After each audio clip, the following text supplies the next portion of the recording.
ายดีพี่น้องทุกคนนะวันนี้พอกับพอตัวบีคือเขาวันนี้เฮาสิมาเว้าเรื่องอันนั้นเนาะเรื่องที่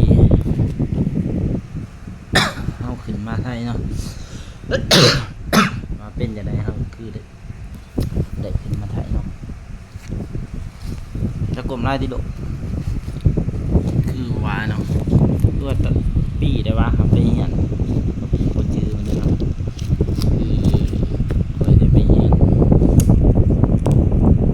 นจบเนาะจบวิชาศิลป์มาแล้วก็อยู่บ้านประมาณเดือนหนึ่ง2 เดือนแล้วก็หาเวียกเฮ็ดคือได้ไปเฮ็ดอยู่โครงการนะโครงการเมืองเนาะแล้วก็เฮ็ดประมาณ2 ปีคือเฮ็ดประมาณ2 ปีนี่เฮ็ดไปเฮ็ดมาแล้วมันบ่ได้อิหยังนะ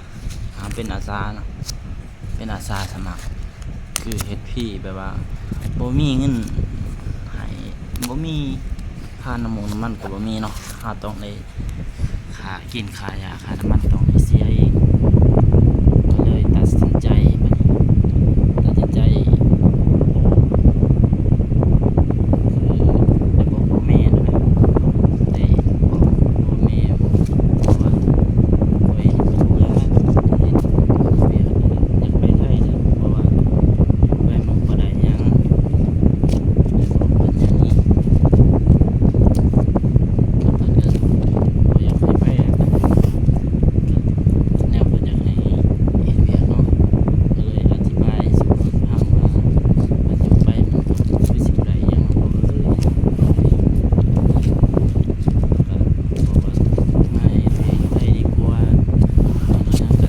ยก็มีเงินเดือนใช้บ่ได้แบ่งเบาภาระ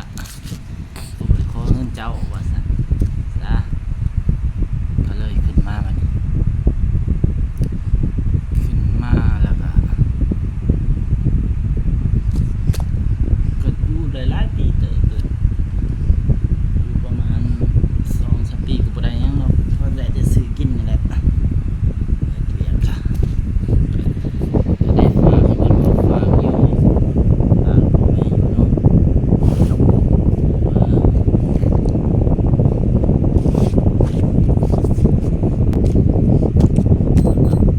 พ่อได้ขึ้นมาบัดนี้ใช่ครับมาแต่ยินก็บ่อยากอยู่แล้วเฮ็ดกลับมาว่ามาบ่ทันเฮ็ดเวียกเนาะม่วนมาแต่บ่อยากได้มาทั่วม่วนแต่บ่คิดในใจนะแต่ว่าอดเอานะลูกเนาะก็อดเอาบัดนี้เราคิดว่าเราก็เฮ็ดเวียกงานมาเฮ็ดได้วันละ400ได้เป็นมื้อได้เป็นวันเลยออกเป็นวิกโอ้ออกมาแต่ก็ดีใจเคยได้เงินจักเทื่อเนาะเป็น1,000 2,000เดือนหนึ่ง2ปลายได้2กว่าเลยโอ้ดีใจบอกแม่พ่อแม่ดีใจได้เงินทำอิฐเฮ็ดแล้วก็พ่อได้อยู่เฮิงอยู่ประมาณเดือนหนึ่งแล้วก็รู้สึกว่าอยู่ก็ดีได้ดีอยู่เฮ็ดเวียกก็ลงโตแล้วก็ลงโตเฮ็ดก็ได้เฮ็ดแบบว่าแต่ว่าเฮาชินแล้วนะเฮาบ่เมื่อยปานใดนะเมื่อยอยู่แต่ว่าเฮาชินแล้วก็ดีได้เงินเดือนก็ตอนแรกตอนมา12,000แล้วก็ไปลาออกมานี่ไปเฮ็ดหม้องใหม่อีกหม้องใหม่ได้เงินเดือน